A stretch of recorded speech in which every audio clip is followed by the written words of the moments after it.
Welcome to the Exploring Unschooling podcast. For countless parents, the journey to unschooling has redefined childhood and transformed their family relationships. Are you curious? Together, let's explore what living and learning looks like without school. Hello, explorers. I'm Pamela Riccia, and this is episode number 326 of the podcast. It's the 19th of April, 2022, as I record this intro. And this week, I'm sharing a talk I wrote and gave at a couple of unschooling conferences in 2015. It's titled, Walking Together, Seeing the World Through Your Child's Eyes. And like last month, it was really fun to revisit, and I'm happy to share it with you.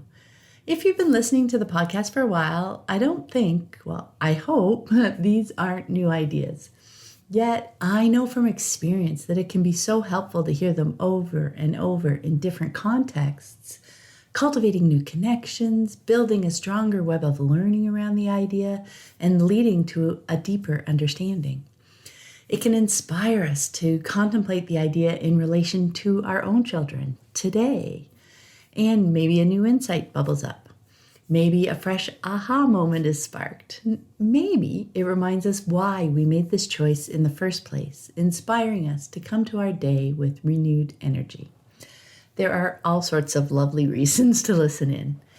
And if you're a newer listener, have fun with the ideas. I'm excited for you. But before we get started, I want to take a moment to thank everyone who has chosen to support the podcast through Patreon. I deeply appreciate all my patrons. It's instrumental in keeping the podcast archive freely available to anyone who's curious and wants to explore the fascinating world of unschooling. If you'd like to join my community of patrons and scoop up some great rewards along the way, check out the Exploring Unschooling page at patreon.com. That's patreon.com/exploring unschooling. And now let's get to my talk. Walking Together. Seeing the world through your child's eyes. Welcome. I'm Pamela Riccia, and we began unschooling in March of 2002 when my children were 9, 7, and 4. For them, unschooling has been a step-by-step exploration of what interests them. And along the way, they continue to learn tons about the world and themselves. Today, I want to share with you some of the things I've learned on my unschooling journey about the value of walking together through our days with our children. I'm going to touch on ways to shift and see situations through your child's eyes, some of the challenges we're likely to encounter as we move to this new perspective, and why it's integral to creating a solid unschooling environment. To get started, let's take a moment to look at what unschooling looks like through the eyes of conventional society, because it's definitely an unconventional lifestyle. In fact, nowhere is that more apparent than in the comments of newspaper and online articles about unschooling. What seems to happen is experienced unschooling parents living happily with their children and excited to let others know that the option exists agree to be interviewed and answer questions about what their lives look like. And that's great. But after publication, the comments start flying, and we're reminded that the phrases we use to describe unschooling are often interpreted very differently when heard through a conventional filter. Let's look at some examples that highlight the difference between the unschooling perspective of living joyfully with our children and the conventional perspective of children as subordinate to their parents. In articles, unschooling parents are often quoted as saying something like, "My kids learn whatever they want." And that is definitely a true statement. And it's the most direct answer to that common question, what do your kids learn? I mean, you're not going to launch into a deconstruction of curriculum and real learning at that point.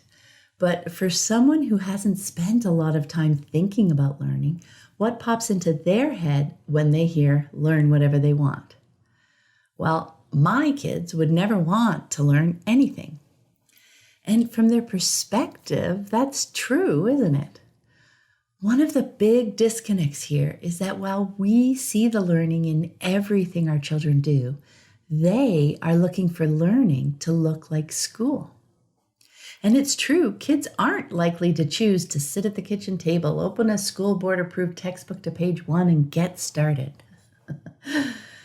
Well, what about my kids choose what they do all day? Again, a true answer for unschoolers, but what might others envision when they read that?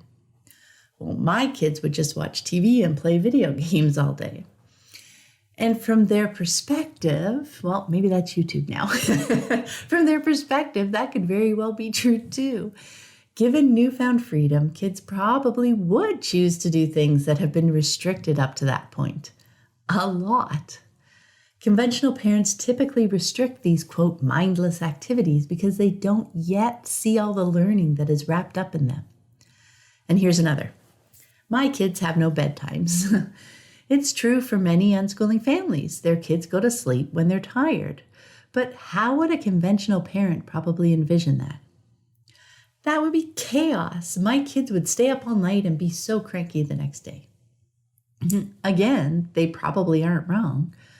Given the school and conventional parenting environment in which those children live, it probably would look like chaos if their parents just dropped the rules like bedtime and left their kids on their own to do whatever. This disconnect between what unschooling parents mean by their answers and what conventional parents interpret those answers to mean is summed up so succinctly in this quote by Carol Black from her online article, 1,000 Rivers. She wrote, "Collecting data on human learning based on children's behavior in school is like collecting data on killer whales based on their behavior at SeaWorld." It's not hard to imagine that killer whales kept contained in a tank and trained to do tricks for treats behave differently than those living in the open ocean. Yet the idea that the contained and controlling environment of school and conventional parenting techniques influences children's behavior just as significantly is foreign to most people. In fact, our conventional tools for raising children have been woven so thoroughly into our lives that society looks at children's behaviors and believes them to be an attribute of being a child, not of being a child in that particular environment. From the outside, it's really hard to envision just how differently children think, act, and behave when they live in an unschooling environment. Yet, from my own experience and through connecting with hundreds of other unschooling families in person and online, it's true. So, knowing that, what's one of the most helpful steps you can take to see this difference for yourself? It's looking at life from your child's perspective. When we clearly see our child's world through their eyes, our fear-driven need to control them fades, and our relationship blossoms. When we clearly see our child's world through their eyes, we better understand them. They are no longer mysterious and irrational beings. What we understand, we don't fear. And since you're listening to this, I imagine you're curious about cultivating a solid unschooling environment with your children. It's an environment where we nurture strong and connected relationships with our children. We actively support them as they follow their interests and passions, learning all the time. We give them lots of room to discover who they are as a person, their personality, their needs, their dreams, and so on. And we help them explore ways in which they mesh with the world around them. Let's dig into the value of seeing our child's world from their perspective by looking at some of the obstacles we might encounter. One obstacle we're likely to encounter at some point is when our children want to do something that, for one reason or another, we dislike. It's pretty easy to support them when they ask for our help to do something we approve of. Say they want to take a trip to the big city science center. In your mind, you imagine taking their picture with their hand on the Van de Graaff generator, their hair standing on end. That is classic learning. Let's go. Or they put that super cute chemistry set you guys saw at the store on their birthday list. Science, check. Or they want to play Monopoly and all that dice and money math dances in your head as you practically run to the shelf to pull it out. All great learning, you think. And it is. But what about when we're ambivalent or even actively dislike something they are interested in doing? In my experience, if we don't like something, chances are we don't know much about it. We don't like it, so why would we have spent much time learning about it? But then we extrapolate that uninformed opinion into the future, imagining all sorts of negative outcomes. It's scary. Let's quickly look at a few that have tripped me up over the years. So Joseph played video games a lot, and at first I imagined him forever escaping reality and solving disagreements with violence. When Lissy started listening to punk rock music and wanting to go to shows, I immediately envisioned her covered in piercings and tattoos and being trampled in a crazy mosh pit. And when Michael first started talking about parkour, my mind jumped to visions of him and his friends loitering around town, climbing buildings, and carelessly damaging public property. In those moments of fear, often our first instinct is to reach for control, like setting time limits on video game playing, insisting they stay out of the mosh pit at shows, and restricting outdoor climbing play to the park. I think at the heart of it, what many of us are really scared of is being judged by other parents as a bad parent. But we rationalize it by telling ourselves that our children still get to participate in the activities just within the bounds of our existing comfort zones. Everybody wins, right? Well, let's look. What does the situation look like from our children's perspective? What are they really learning from our reactions? It isn't quite as simple a thing to do as it sounds. First, we need to recognize the conventional filter of judgment that so instinctively shapes our actions. So many stereotypes dance in our heads. But we can give ourselves permission to feel that initial burst of fear and then wait it out, taking a moment or more to pause and let the adrenaline pass through our bodies and dissipate. Then we're usually able to think more clearly. Sometimes I found it helpful to approach it more playfully, like a game of what if, less personal. Either way, find a way that you can move past the negative filter and get curious. Watch your children while they're engaged in the activity and after, over and over. Speculate about why they're making this choice and that choice. Talk with them when the moment arises. With genuine curiosity, ask them what they love about it. Absorb their joy as they talk about it. Now, how do your initial fears compare with reality? For me, there was so much to discover outside my comfort zone. What I discovered was that Joseph was learning so much more than I'd ever imagined through gaming, and he had a good grasp on reality. He could attack in-game enemies with weapons, yet not do that with his siblings. And I saw him learning so much about himself as he figured out ways to deal with frustration when parts of the games were super challenging. When I released my judgments, even unspoken, he sensed that and opened up even more, inviting me into his gaming world.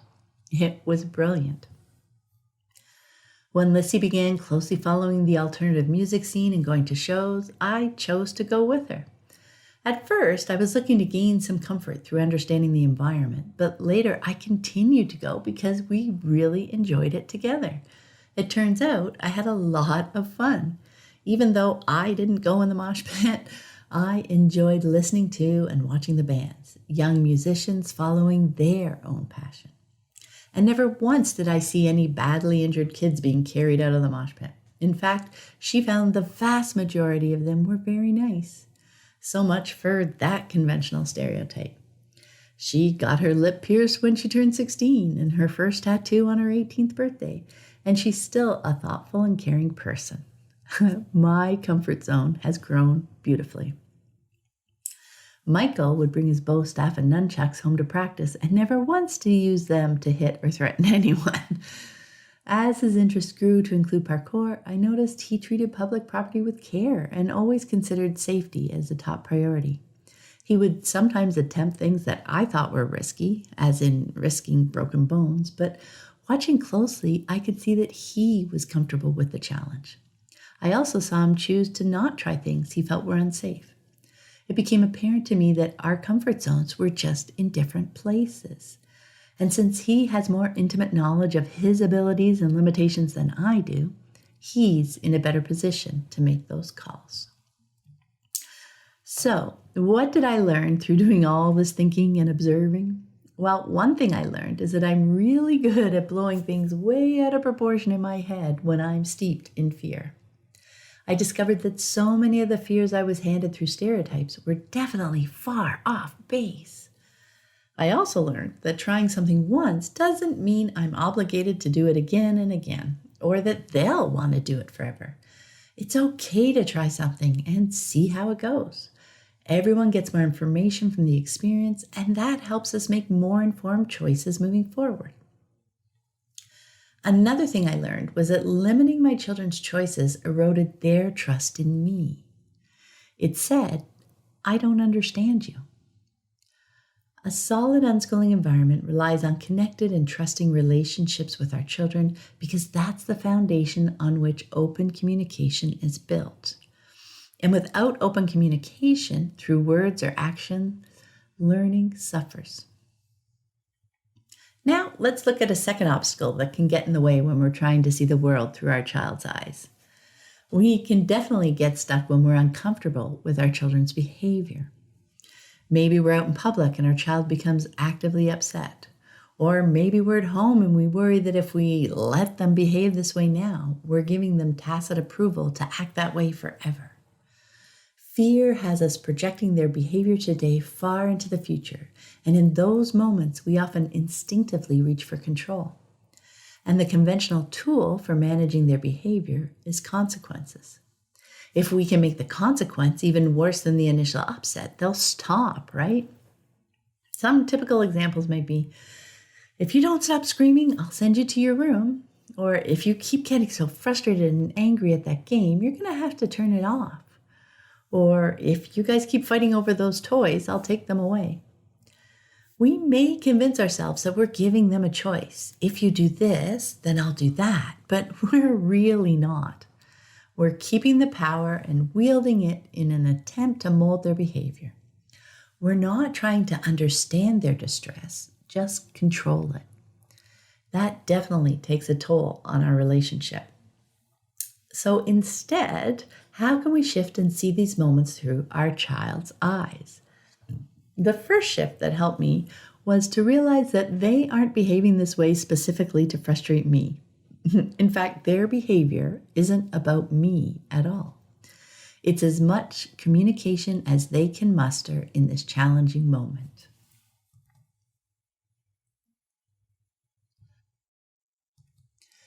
The second shift was to realize they are not adults.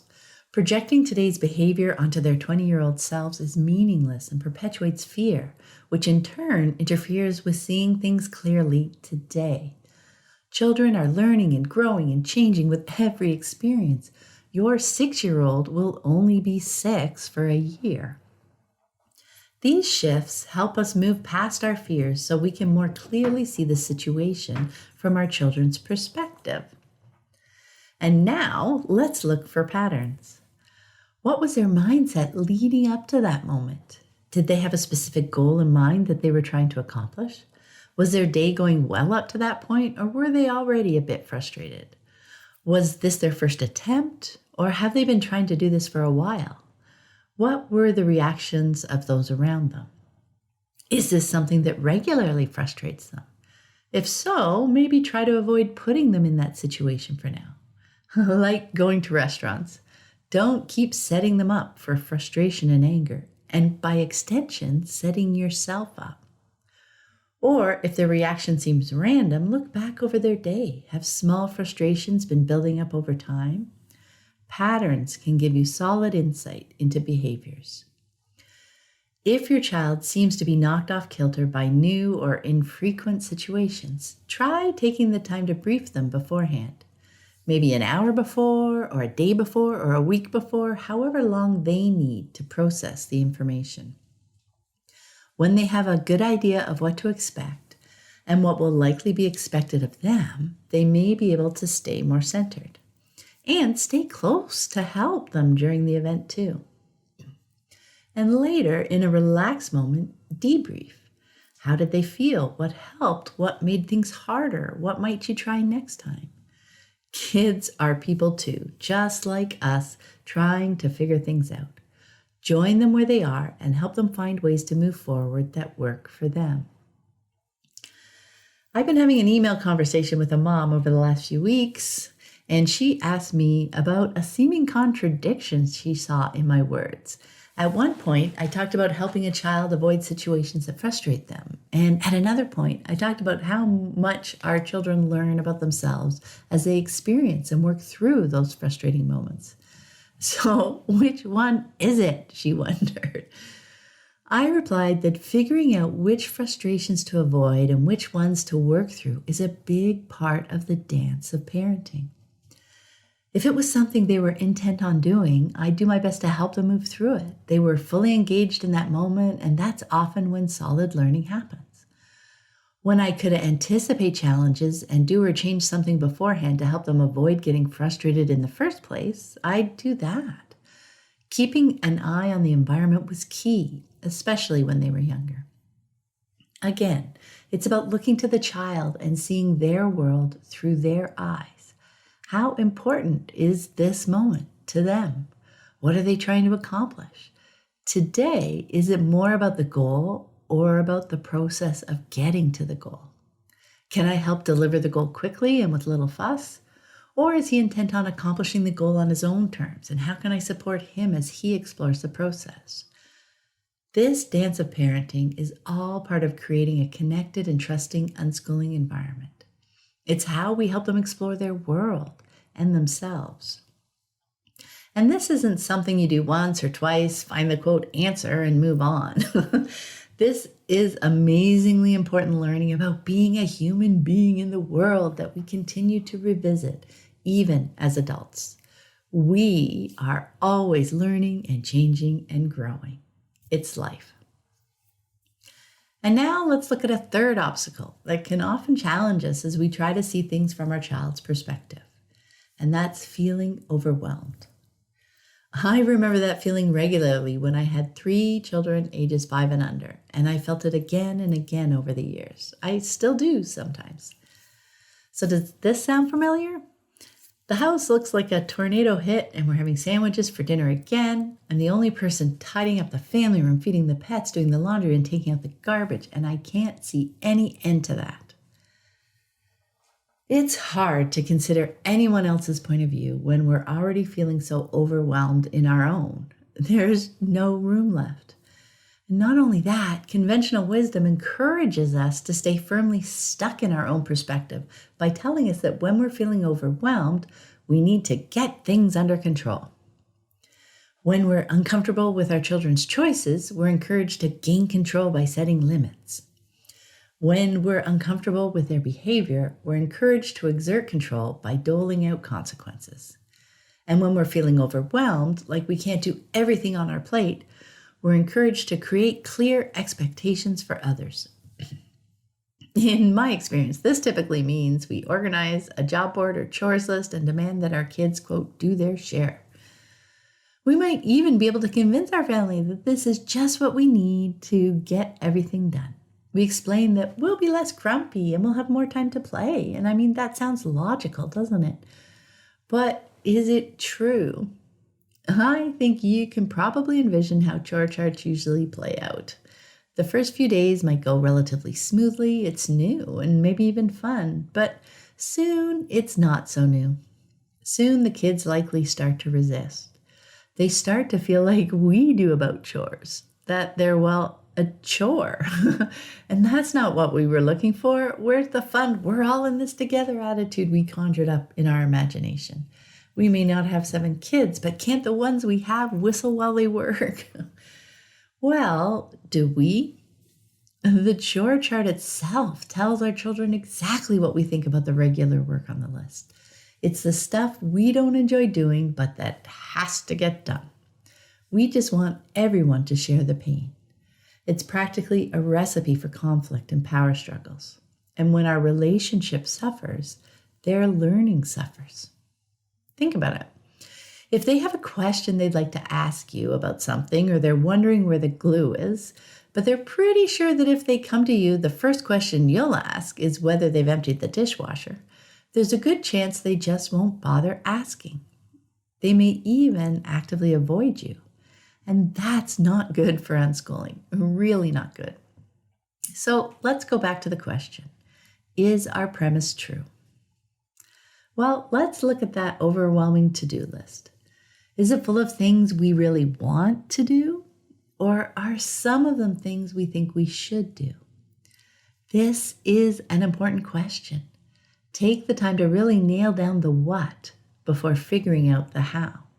For everything on your list, ask yourself why it's there.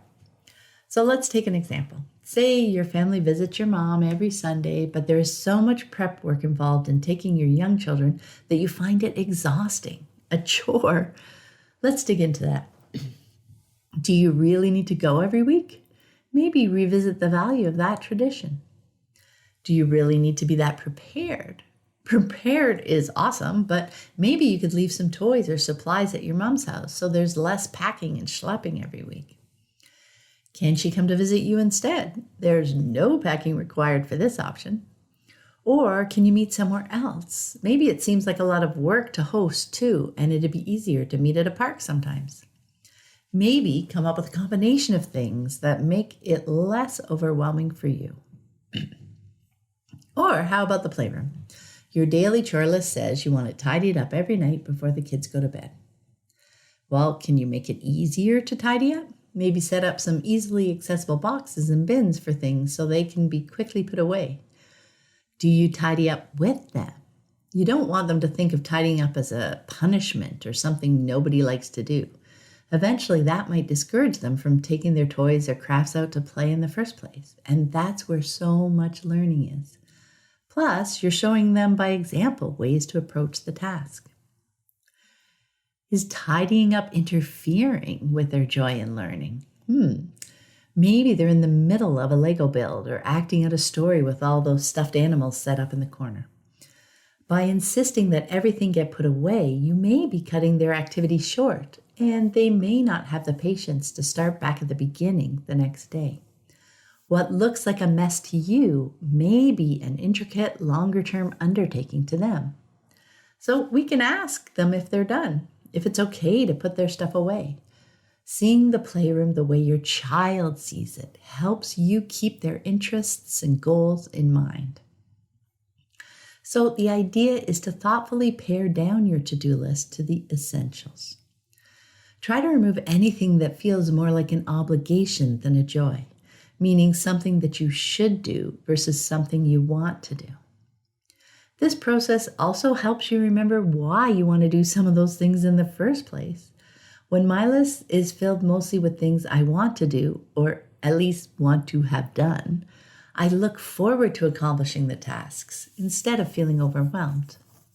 Plus, when I'm happily doing something, if I ask someone if they could help me out, they are so much more willing to join me than when I'm acting resentful and put upon.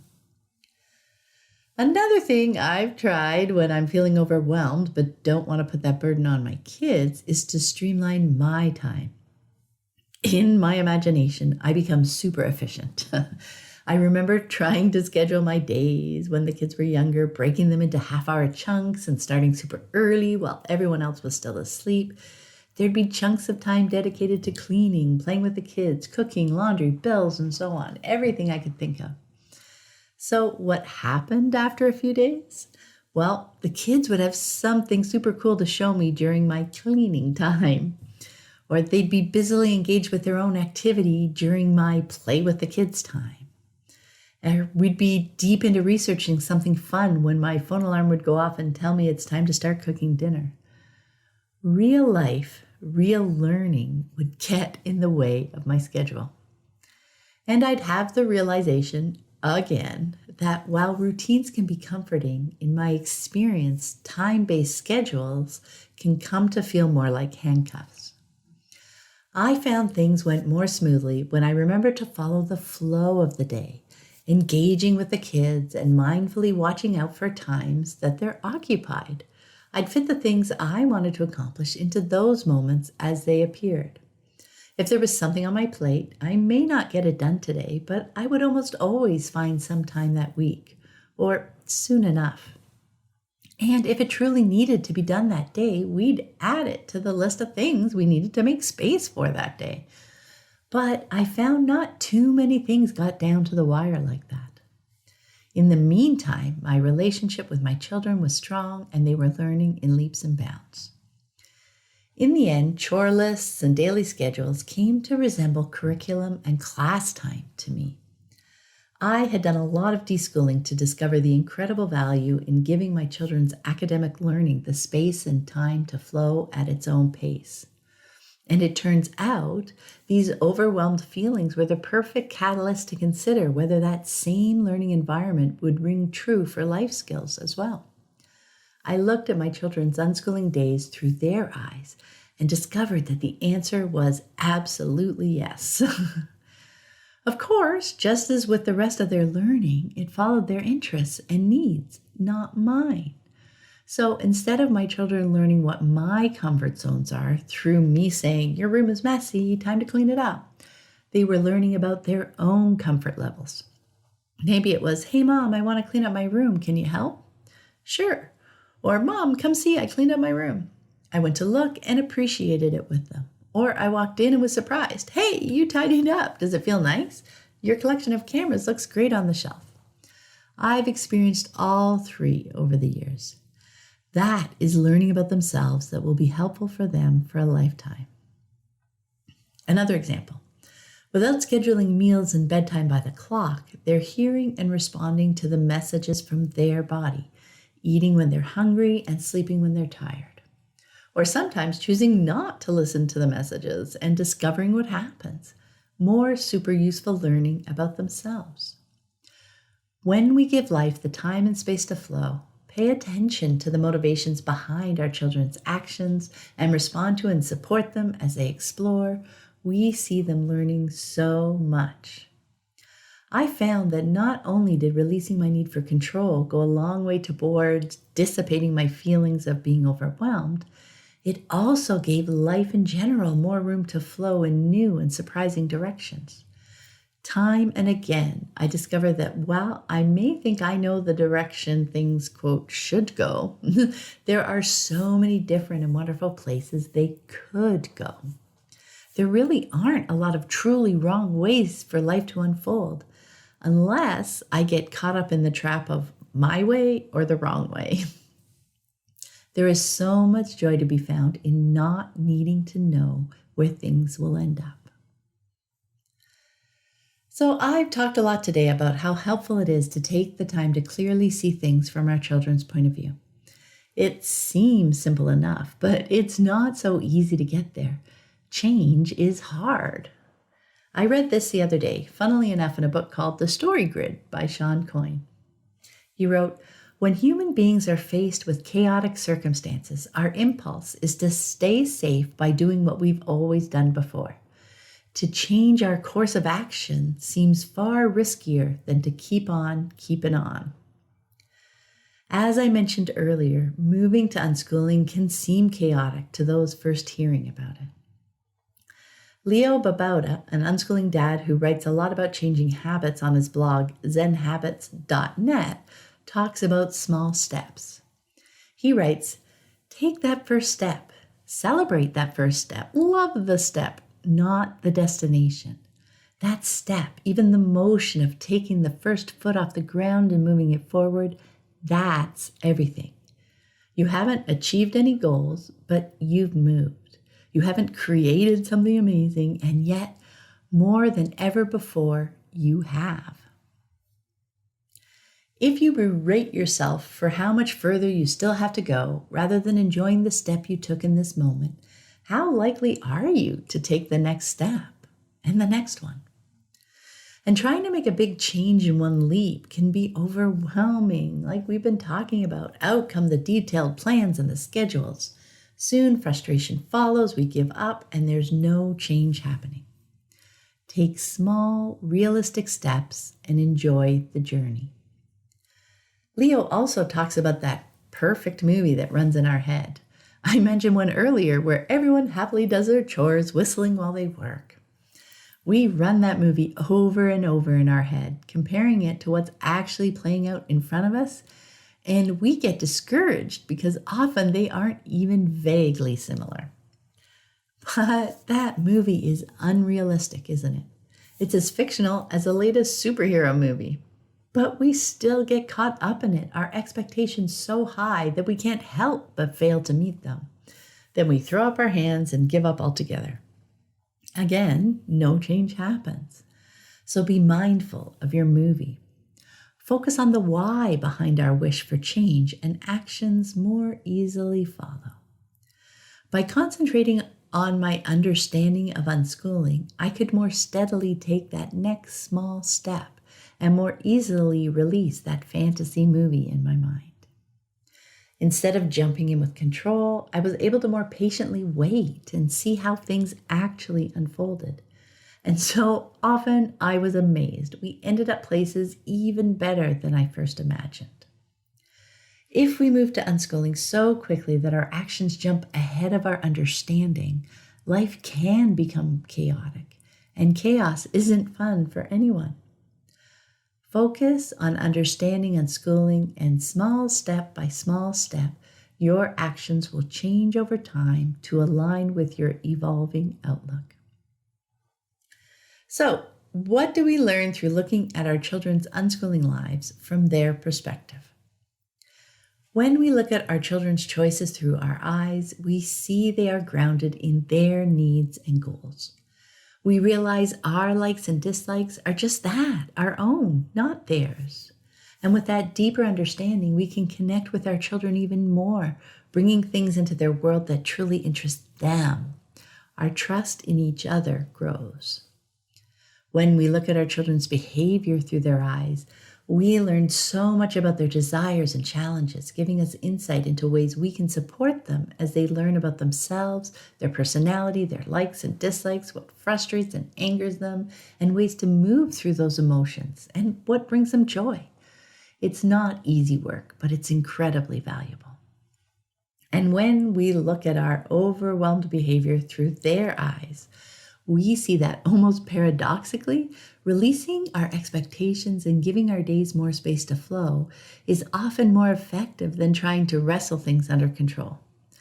When we stop comparing our days to the perfect movie in our head and just look at our real days, they are often pretty spectacular. We learn that there really aren't a lot of truly wrong ways for life to unfold. Our fear-driven need to control our children through limits and consequences and expectations fades as our understanding of them grows. Our relationships blossom. And these strong and connected relationships are the fertile soil in which unschooling thrives. It's beautiful. So what are some of the tools that can help us along the way? Well, to get started on this journey in earnest, we probably need some level of trust in what unschooling parents are sharing about their observations and experiences. This can help us take those first small steps toward releasing control. Over time, we'll build our own deep trust based on seeing unschooling in action with our own children. When we stop judging and trying to control our children's actions and behaviors, it frees up space for us to discover and empathize with their needs, goals, and feelings. And from there, we can meet them where they are today and help them pursue their interests as they move forward. And when we live mindfully, we're more attentive and aware of each moment. That helps us to take a pause, to choose to respond rather than react, so we can choose the words and actions that move us closer to the person and parent we want to be. Remember, rather than trying to mold our children into our vision of the perfect child, with unschooling, we focus on helping them explore who they are and the kind of person they want to be. Take the time to see the world through your child's eyes, and you will truly be walking together. Thank you. I hope you found this episode helpful on your unschooling journey. And be sure to check out the growing podcast archive. The conversations never go out of date. You can find more information about my books, the Living Joyfully Network online community, and the Childhood Redefined Unschooling Summit online course at my website, livingjoyfully.ca.